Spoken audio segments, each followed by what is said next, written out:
tarde a todos. Obrigado pelo convite. E o fato de ser o último, né, me dá uma responsabilidade de apresentar alguma coisa diferente, mas isso também é uma oportunidade de tentar fechar um pouco o assunto. Eu acho que tudo que foi dito aqui até agora vai colaborar para que a gente possa analisar essa questão da utilização de etanol e dos caminhos futuros de um ponto de vista um pouco mais amplo, que é o que eu pretendo fazer. Eu gostaria de tentar falar um pouco sobre como é que a gente põe tudo isso junto e misturado, né? Como é que a gente faz a melhor análise do que vem pelo futuro. E eu acho que a primeira conclusão é que nós temos que trabalhar de uma forma a utilizar todas as alternativas possíveis da melhor forma. Então nós estamos falando que para manter lá o objetivo da manutenção da questão de temperatura máxima a ser atingida, o aumento de temperatura máxima a ser atingido no globo, nós temos que contar com motores de combustão interna cada vez mais eficientes, e a VL falou bastante dos potenciais que nós temos sobre isso. Nós temos que trabalhar muito na eletrificação e temos que falar muito do uso da melhor forma possível das fontes de energia renováveis. E eu incluo ali uma gota de petróleo, que apesar de não ser renovável, nós podemos trabalhar com um combustível fóssil também de uma forma diferente, utilizando, por exemplo, o gás natural, que dentro dos combustíveis fósseis já representa uma redução bastante significativa de CO2 quando da sua utilização.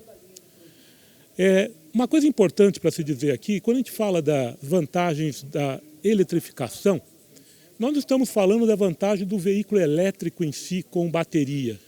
O que nós estamos dizendo é o seguinte, que quando eu uso um powertrain, quando eu uso um trem de força elétrico, eu tenho a possibilidade de capturar de volta, né, ou de reutilizar uma grande parte da energia que seria perdida se eu não tivesse uma reciclagem dessa energia. Então, só para vocês terem um dado, né, um veículo com motor de combustão interna, um carro de passeio, mais ou menos de 22% a 25% da energia dele chega na roda.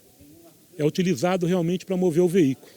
No caso de um veículo eletrificado, isso pode chegar a 70%. No veículo elétrico puro chega a 70%.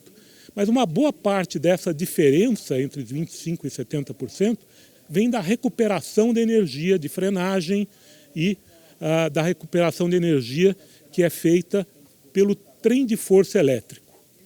Então, se nós estamos falando que 1/3 dessa energia se dá pela recuperação dessa energia de frenagem, os dois veículos freiam. Então, mesmo um veículo que tem um motor de combustão interna pode se aproveitar muito da tecnologia de eletrificação utilizando essa recuperação de energia. No final, nós estamos falando de um veículo híbrido, né? O caminho tradicional que o mundo adotou, que foi já aqui discutido algumas vezes, é passar de um motor de combustão interna eficiente, né, mas normalmente utilizando um combustível fóssil, para, neste momento, pular diretamente para uma eletrificação, passando por um veículo híbrido leve, depois um veículo híbrido plug-in e depois chegando finalmente ao veículo elétrico puro, usando bateria. Na verdade, o plano não era bem esse, né? O plano para atendimento das legislações novas aí da Europa era dar uma paradinha no meio do caminho usando motores mais eficientes, que são os motores diesel, que vão apresentar aí uma redução da emissão de CO2 da ordem de 18%. Havendo a possibilidade de utilizar motores diesel mais eficientes, a quantidade de veículos eletrificados, híbridos ou elétricos, que seria necessário para atendimento das próximas legislações na Europa, não seria tão grande quando foi dito aqui, da ordem de 20% e 30%. Seria da ordem de 8%. E aí haveria um crescimento paulatino dessa necessidade de veículos elétricos, muito mais compatível com a questão da infraestrutura e principalmente com a redução da intensidade de carbono, ou seja, com a produção de energia elétrica mais limpa na Europa.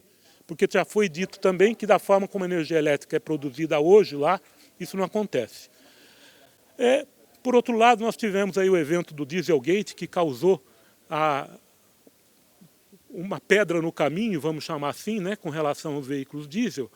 E hoje nós estamos numa situação que nós vamos ter que, na Europa, arcar com um custo bastante grande de infraestrutura de veículos elétricos. Nós estamos falando só da Alemanha de alguma coisa em torno de 33 bilhões de dólares.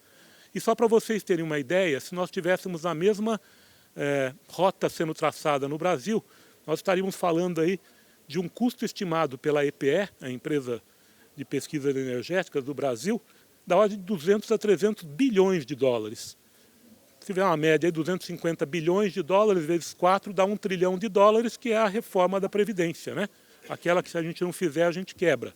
Então nós estaríamos gastando esse dinheiro para fazer uma introdução rápida de veículos elétricos.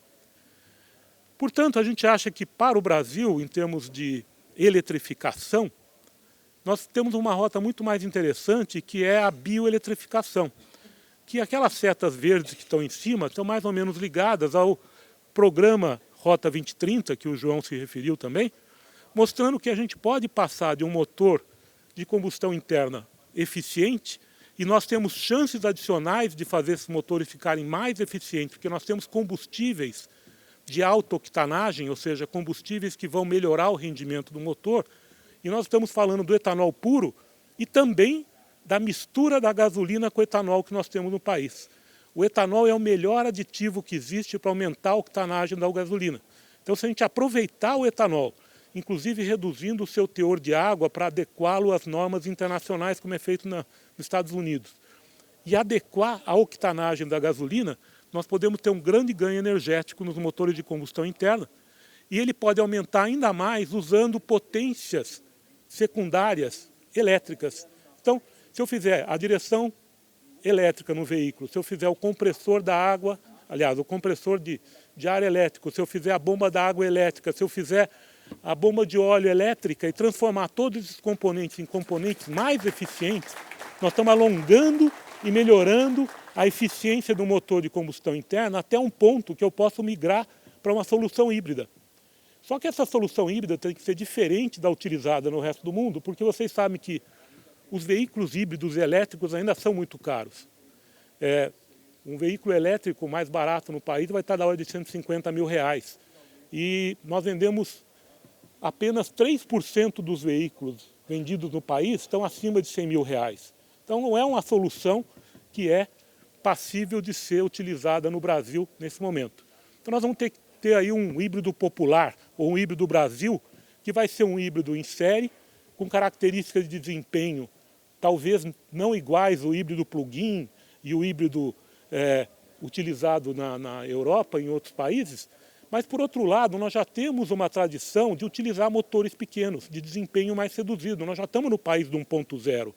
Portanto, um híbrido com características de desempenho não tão excepcionais quanto a que tem em outros países não vai ser nenhum grande problema aqui. Tá?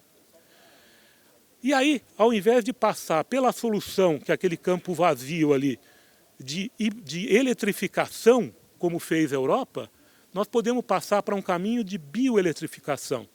Um caminho em que a energia elétrica ela é gerada através de combustíveis líquidos, que tem uma vantagem enorme, e também utilizando um power cell, o trem de força elétrico, igual para todos esses veículos, ganhando volume e conseguindo fabricar esses componentes no Brasil.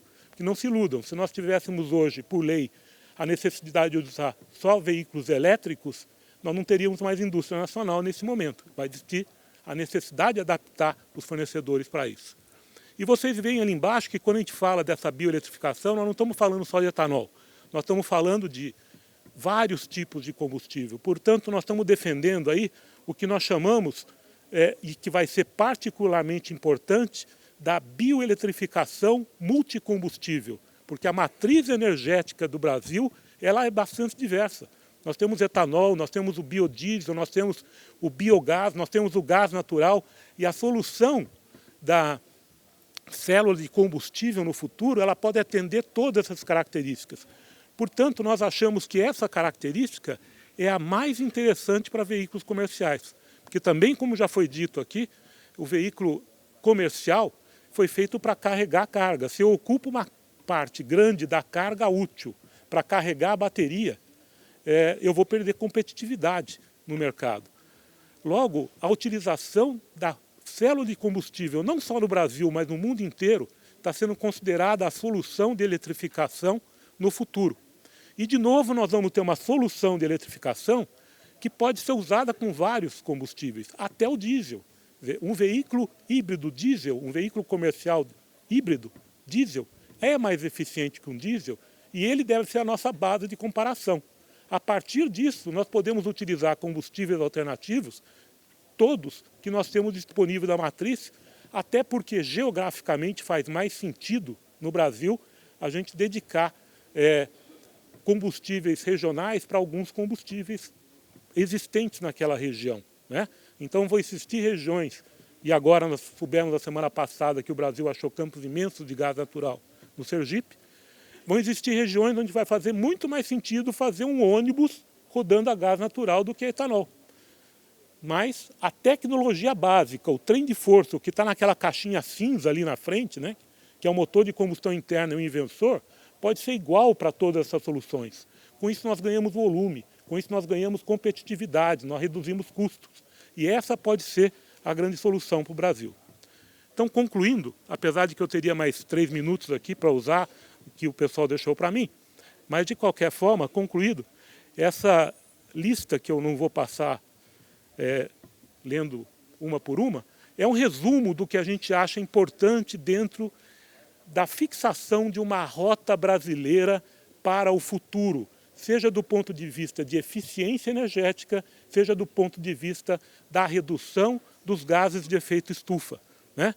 E a gente tem que lembrar que a solução do biocombustível está aí, é imediata e rapidamente vai produzir efeitos, e nós temos um problema bastante sério para resolver nesse país, que é o transporte público, tá? Portanto, o transporte público pode ser o grande vetor de introdução dessas novas tecnologias. Eu acho que é isso. Muito obrigado pela atenção.